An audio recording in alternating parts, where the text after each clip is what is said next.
Ricardo, antes de você entrar aí, eu quero mostrar rapidamente alguns livros que eu penso que podem nos ajudar nesse tempo de quaresma. O Socorro de Deus para as Aflições da Nossa Alma. É um livro que eu escrevi, fruto de palestras minhas por esse Brasil, em muitos grupos de oração, em muitos encontros de jovens, de casais, não é? O Socorro de Deus para as Aflições da Alma. Quem é pregador acaba, de certa forma, virando também escritor, não é? Um outro livro que nós podemos usar bem nessa quaresma, Os Pecados e as Virtudes Capitais. Nós temos 7 pecados capitais, mas o oposto delas, você vê o mais bonito, que são as virtudes capitais. Então, de um lado, a soberba, do outro lado, a humildade. O pior pecado e a melhor virtude, né? Depois você vê também de um lado, né, a ganância e vê o desprendimento, a impureza e a castidade, e assim por diante. Então, esse livro é para a gente fazer assim como que um exame de consciência, e quem sabe aí, né, na quaresma fazer uma boa confissão, ok? Quero mostrar ainda, por último, esse livro, O Socorro da Virgem Maria. A Virgem Maria é um socorro, né, para quem sofre. Por quê? Porque ninguém sofreu como a Virgem Maria. Você conheceu, Rodrigo, alguém sofreu com a Virgem Maria? Ver o seu filho, que é Deus, morrer pendurado numa cruz de dor por 3 horas. E ela sofreu sem consolo, porque o consolo de todos os mártires foi o quê? A morte de Cristo. Agora a morte do Cristo foi o martírio da Virgem Maria. Brincadeira, né? Então o consolo que todos os outros teve, ela não teve. Então, eu estou convencido que toda pessoa que sofre precisa sofrer com a Virgem Maria. Tem um santo que eu gosto muito, São Luís de Montfort, né? Devotíssimo da Virgem Maria. São Luís de Montfort dizia assim: Nossa Senhora não tira a nossa cruz, mas ela faz uma coisa interessante, ela adocica a cruz. É como a mãe, por exemplo, que tem que dar um remédio amargo para a criança tem que beber o remédio, ela não pode deixar de dar o remédio amargo. Então, o que a mãe faz? Põe um pouquinho de açúcar no remédio, e a criança bebe o remédio, né? São Luís de Montfort diz que Nossa Senhora faz isso. Ela caminhou com Jesus no caminho do Calvário até a cruz, ficou ali até Jesus morrer, recebeu Jesus morto nos braços. Eu penso que, sabe, eu vejo muita mãe sofrendo, muita mulher abandonada, traída pelo marido. Sabe, eu vejo isso porque elas conversam comigo na igreja. Eu vou à missa, né? Sento lá na capela do Santíssimo e eu chamo de a capela das lágrimas. Porque sempre tem uma mulher chorando ali. É o dom das lágrimas que a mulher tem, o homem não tem, né? Mas eu penso que Nossa Senhora pode enxugar aí as suas lágrimas. Ricardo, e aí? Vamos lá, professor. Rodrigo, estão perguntando aqui o seguinte: a Valdeia Pereira, ela gostaria de saber se a ação que procura retirar as cruzes, os símbolos religiosos dos locais públicos, forem adiante, a igreja pode recorrer? Isso é legítimo? Não só a igreja, como os leigos interessados também. E é preciso não só ações jurídicas, mas ações políticas também, de, digamos, escrevermos para as autoridades, porque tem até um estudo muito bom do André Tavares, um constitucionalista, e ele publicou o 3º volume, é professor da PUC, ele. André Tavares, o 3º volume dele, metade do livro ele trata desse assunto da constitucionalidade dos símbolos religiosos. É uma questão cultural. No contexto jurídico brasileiro, ela se coloca como uma expressão da cultura da população. Senão a gente vai ter que mudar o nome do Estado do Espírito Santo, o nome do Estado de São Paulo, né? De Santa Catarina. Milhares de cidades que têm nome de santo. Vai ser tudo Cachoeira Paulista, por exemplo, que aí é um nome laico. Né? Mas é mesmo. Você vai ver os nomes de rua que são nome de santo. Exatamente. Nome de cidades que são nome de santo. Nome de estado, São Paulo, São Sebastião do Rio de Janeiro, né? São José. Meu Deus, vai ter que revirar tudo de cabeça para baixo. E a gente vai fazer que nem o Talibã fez no Afeganistão, que tinha as estátuas do Buda lá, e eles dinamitaram. Vai ter que dinamitar o Cristo Redentor, que é a nova maravilha do mundo, né? Sim, porque isso é para tirar tudo que é símbolo religioso. Tem que explodir o Cristo Redentor. Ok. Mais uma notícia aqui, Rodrigo. Essa notícia eu vou só ler, eu acho que a gente não precisa nem comentar, Sim. porque é uma notícia que nós já estamos acostumados com ela. Mas o Papa Bento XVI, né, diz que o único lugar digno da procriação, não é o casamento.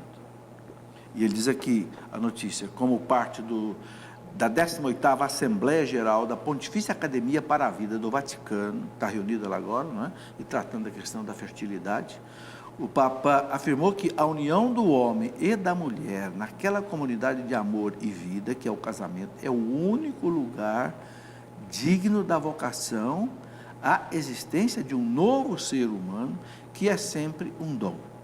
A dignidade humana e cristã da procriação, na verdade, não é um produto, né? Não é uma peça que você fabrica em laboratório, né, em fábrica, mas em relação ao ato conjugal, uma expressão de amor dos esposos, da sua união, não só biológicas, mas também espiritual. Agora eu queria que você comentasse essa frase aqui. O Santo Padre lamentou o cientificismo e a lógica da ganância que hoje parecem dominar o campo da infertilidade e da procriação humana, chegando a limitar muitas outras áreas da pesquisa. Esse cientificismo, o que o Papa quer colocar com isso aí? É uma coisa muito interessante. Quando pegam um padre que é corruptor de menores, que é uma desgraça, uma vergonha, essa mídia, ela põe toda a igreja como sendo Culpada uma disso. associação de pedófilos, como uma sociedade criminosa, como uma organização criminosa. Sendo que, recentemente teve aquele caso do Abdel Maci, médico, era o maior especialista brasileiro em inseminação artificial. E o que ele fazia? Ele dopava as mulheres que iam lá e estuprava. E teve uma delas que inclusive ficou estéril pelo estupro que ele praticou. Deu uma infecção nela que ela teve que retirar o útero. Não só ela não teve o filho, como nunca mais ela vai poder ter filho. E ainda o marido se separou dela por conta disso, porque ele viu naquilo uma prova de infidelidade conjugal. O prejuízo que essa mulher teve por causa desse homem. Agora eu diria, e os católicos não se mobilizam a respeito disso? Porque, veja bem, a pedofilia está em contradição com a igreja. A pedofilia, ela contraria tudo aquilo que a igreja ensina. É lógico. O próprio Cristo disse, a quem escandalizar um desses pequeninos, a melhor coisa que se faça é o quê? Amarra uma pedra no pescoço e joga no mar. O próprio Cristo disse que ele que era manso e humilde de coração, ele que perdoava todos os pecados e perdoou a Madalena, em relação àquele que corrompia uma criança, ele disse isso, olha, isso é o tipo de gente que deveria desaparecer no fundo do mar. O próprio Cristo. Então, a pedofilia está em contradição com a igreja. Agora, o estupro, o abuso sexual não está em contradição com o fulano que manipula seres humanos, não. Na verdade, aquilo é coerente. O que eu vou esperar de um fulano que manipula seres humanos em laboratório, que usa aquilo para ganhar dinheiro, como se fosse coisa, como se fosse uma fábrica, tem uma fábrica de seres humanos. Não é coerente que ele também utilize como instrumento do prazer dele as mulheres que vão lá se tratar com ele? É absolutamente coerente, ninguém vê isso. Entendeu? Como é que no caso da igreja, usa-se isso. Não, aquele padre é pedófilo, todos eles são. De jeito nenhum. Sendo que a pedofilia é uma brutal contradição com aquilo que a igreja ensina. Agora, o abuso sexual é perfeitamente coerente com a manipulação de seres humanos in vitro. Tanto num caso como no outro, trata-se do quê? De reduzir um ser humano, de fim em si mesmo, a instrumento do interesse alheio. Assim como, no caso do bebê de proveta, você está fazendo do ser humano um objeto, no abuso sexual é a mesma coisa. E será que ninguém vê a coerência disso? O Ricardo, tem aí mais? Tem. Coloca a pergunta aí para nós. O Érico está perguntando para os dois responderem, né? Como lidar com preconceito contra os cristãos no ambiente de trabalho, principalmente vindo dos patrões? E aí, é uma questão também até jurídica, né? Se é patrão, é assédio moral. Ele não pode discriminar em matéria de religião. Isso está lá, creio que no artigo 8º da Constituição. Se não for o artigo 8º, você me corrige. É o 8º ou 7º, ali nos direitos sociais. Você não pode ter discriminação religiosa. Agora, existe mesmo uma catolicofobia, e um pouco por causa dos próprios católicos, porque a gente não deve ter medo de se assumir. Também não deve ficar, como disse, chateando os outros. Mas se perguntam, eu sou católico apostólico romano.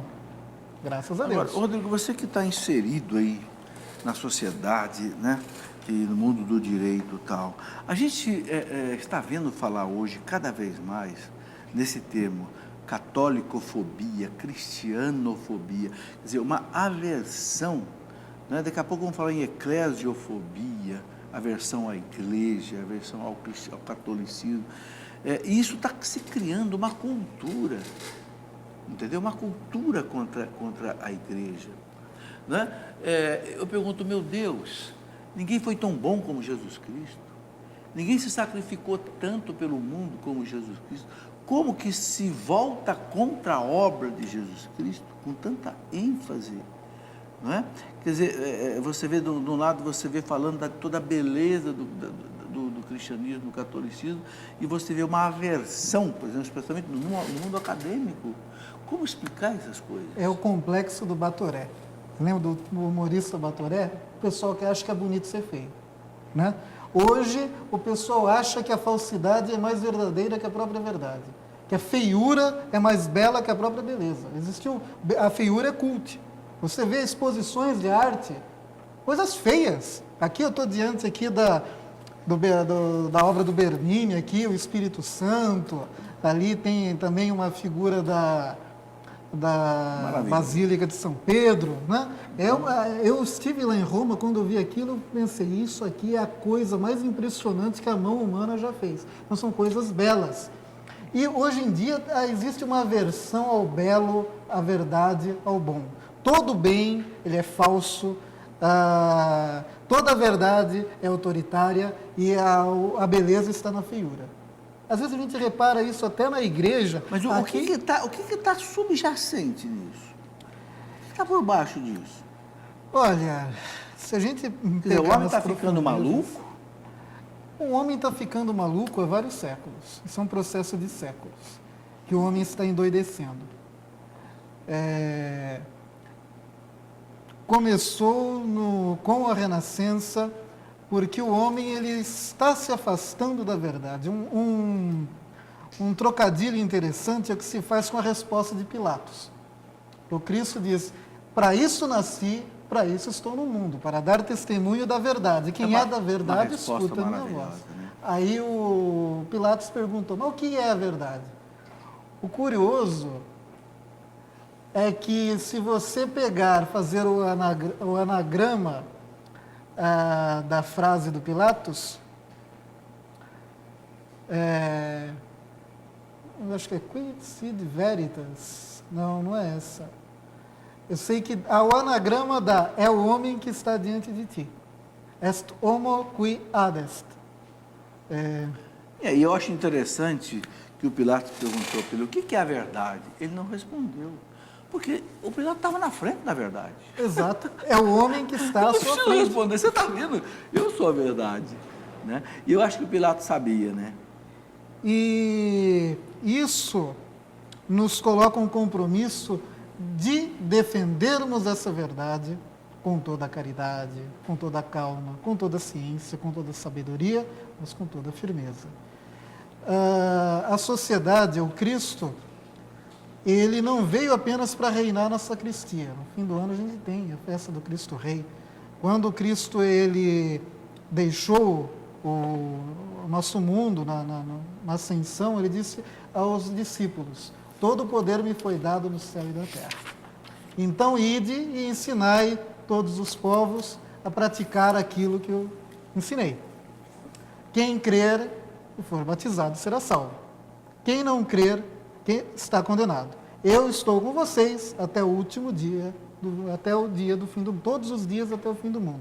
Quando as últimas palavras nossas, quando a gente sai de viagem, são as palavras mais caras, é aquilo que de mais caro. O mais caro, a mãe está morrendo, aí ela fala para o filho, não esquece disso, seja sempre assim, seja sempre assado. As últimas palavras do Cristo foram essas.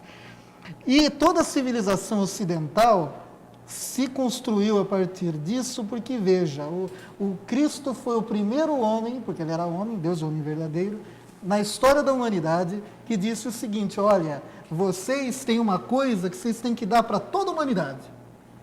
Querendo ou não, eles estando preparados ou não, a tempo, a destempo, como diz o Paulo, vocês têm que ensinar o Evangelho a todas as pessoas. Ou seja, foi a primeira vez que se enunciou um direito humano fundamental e universal. Todo homem tem o direito ao Evangelho. Nunca antes da história da humanidade houve algo parecido. A primeira vez, olha, seja judeu, seja grego, seja homem, seja mulher, ensine o Evangelho a todos. A partir daí se foi descobrindo outros direitos, mas tudo saiu desse primeiro dever de ensinar e do direito ao Evangelho. Todo homem tem direito ao Evangelho. Isso Cristo disse. E a igreja se construiu acima disso, em razão disso. A igreja é uma organização para ensinar o Evangelho a toda criatura. Verdade. Fazer isso que o Felipe Aquino está fazendo. O aborto, por exemplo, é o inverso disso. Que enquanto Cristo, ele enunciou esse direito universal que todo mundo devia receber, estando preparado ou não, todo mundo tem o direito ao Evangelho. O aborto, pela primeira vez, ele vai dizer o seguinte, algumas pessoas não têm o direito à vida. Quem não nasceu não tem o direito à vida. A eutanásia também. Então, ao invés de se ampliar os titulares dos direitos, se restringe. E isso nos coloca numa situação muito delicada e que exige a nossa cooperação. Eu resolvi consagrar a minha vida ao reinado social de Jesus Cristo. Que Cristo reine na sociedade. Porque o Cristo, ele não manda só da sacristia para dentro. O poder e a realeza do Cristo devem ser reconhecidos na sociedade. Só que o Aristóteles, o filósofo, ele dizia que uma andorinha só não faz verão. Né? A minha avó repetia essa frase, eu nem sabia que era de Aristóteles, mas é de Aristóteles. Uma andorinha só não faz verão. Então não adianta eu sozinho estar com esse compromisso. Claro. E eu gostaria que mais pessoas tivessem esse compromisso de batalhar pela realeza social de Jesus Cristo, para que o reino e o domínio de Cristo sejam reconhecidos na sociedade. Então, que aí tem o meu e-mail, quem quiser se colocar à disposição. Um dos meios disso é o estudo da filosofia de Santo Tomás de Aquino e Aristóteles, porque é como fosse uma religião natural, uma revelação natural, que é a base da religião sobrenatural, a natureza é a base da graça. Então, se você estuda bem aquilo, você vai saber defender as verdades da igreja e mais, você vai repousar, você vai gozar nessas verdades. Porque a verdade para isso é algo que alimenta, claro. É algo que liberta. O Cristo diz, claro. A verdade vos libertará. Então, aqueles que quiserem ter essa experiência e difundir isso, porque veja, hoje todo estudante de graduação é obrigado no fim do curso a fazer uma monografia de fim de curso. Se você usa a filosofia de Santo Tomás de Aquino e Aristóteles, o que acontece? Os examinadores da banca vão ser obrigados a estudar aquilo para poder examinar. Você vai estar evangelizando sem fazer nada. E a grande evangelização que o homem precisa, o homem moderno precisa, é essa evangelização da cultura, da política, da economia. Agora, hoje, Rodrigo, eu tô muito satisfeito, sabe? Em que pese toda essa situação do mundo que a gente tem conversando aqui, mas hoje eu estou muito esperançoso, porque eu recebo muitos e-mails de universitários terminando uma graduação, pedindo para que eu os oriente num trabalho de conclusão de curso. Eu digo, meu maravilha. amigo, eu sou físico e matemático, eu não sei filosofia. Aí eu encomendo lá para o padre Demétrio Gomes, agora vou começar a mandar para você também. Pode mandar, Mas eu acho, mas são jovens o que tempo estão, que a gente jovens tiver- que estão terminando um curso de graduação e que querem fazer um trabalho, um TCC, um trabalho de conclusão de curso, que seja interessante para a igreja, para a evangelização. Isso é maravilhoso. Dentro da universidade aconteceu um negócio desse. Porque, infelizmente, às vezes você faz um curso e as doutrinas que são ensinadas, não à primeira vista, mas nas suas conclusões, elas vão ser incompatíveis com as conclusões que você vai tirar dos princípios da fé e da moral católica. Sem dúvida. E uma maneira, às vezes você precisa reformar, a gente fala de reformar a vida, mas às vezes precisa reformar a mente. Porque você é católico, praticante, mas todos os seus conceitos, a sua visão de mundo é pagã ou neopagã. E uma das maneiras de você fazer isso é estudando a filosofia. Um caso, inclusive, que eu quero até contar aqui, porque isso vale como exemplo, como testemunho, e esse rapaz, não proíba que eu diga o nome dele é o Emerson. Ele é funcionário, inclusive, do Supremo Tribunal Federal em Brasília, e está acabando o direito. E ele quis fazer um TCC dele, nós somos muito amigos, ele vem, inclusive, a canção de vez em quando, quis fazer um TCC exatamente sobre o papel da igreja na Idade Média, o papel relevante da igreja na Idade Média, a igreja que construiu as universidades, inventou as universidades, construiu as belas catedrais e tal, e escolheu um orientador.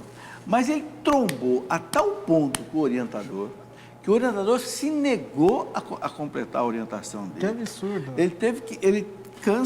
O orientador cancelou a orientação às vésperas da apresentação do trabalho, às vésperas dele se formar. Ele teve que pegar um outro orientador, a toque de caixa, terminar o trabalho para poder apresentar e poder se formar. Eu conheço amigos que viveram esse mesmo drama, mas com tristeza, era em faculdade de teologia católica. Bom, aí eu acho que é pior ainda. É uma decepção tão grande. Eu acho que aí é pior ainda. Mas vê a importância da igreja, vê o trabalho dos jesuítas. Eu tenho assim um grande carinho pela espiritualidade de Santo Inácio. Sim. Os jesuítas, em uma geração, eles acabaram com a antropofagia no Brasil inteiro. E na época não tinha avião, não tinha televisão. O Felipe Aquino está aqui, vai para o Brasil inteiro, vai até para Portugal, né? Canção Nova. Os jesuítas andavam a pé pelo Brasil que só tinha mato. Em uma geração acabou a antropofagia. Você não tem mais índio antropófago. Em uma geração eles acabaram com a antropofagia, catequizaram o Brasil inteiro. Meia dúzia de padres. E ainda criticam a igreja e os jesuítas. Exatamente. As cruzadas, elas foram um empreendimento defensivo. Não foi a cristandade que deu o primeiro tiro, não.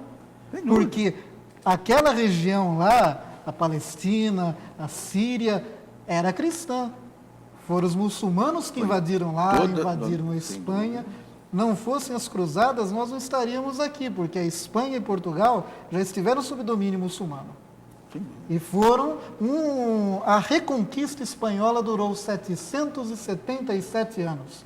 777 anos de guerra. E no ano que se concluiu a reconquista, 1492, foi o mesmo ano que se descobriu a América, que foi, segundo os espanhóis, o maior evento da história da humanidade depois da redenção. Que beleza. Bom, chegamos ao final do tempo nosso, Rodrigo, nossa conversa. O Ricardo vai fazer aí o seu sorteio, Ricardo? O sorteio hoje vai para a Nayana, no Twitter aqui. A pergunta dela simples, mas central no tema: como recristianizar o mundo? Beleza. Eu quero relembrar aqui essas duas coleções que a editora Cleofas está promovendo. Catecismo da Igreja, são mais ou menos 40 horas de gravação explicando detalhadamente as 4 partes do Catecismo da Igreja. E esse outro que é um curso bíblico de 200 horas, do Gênesis ao Apocalipse, baseado em bons cursos bíblicos e baseado também na Bíblia de Jerusalém, ok?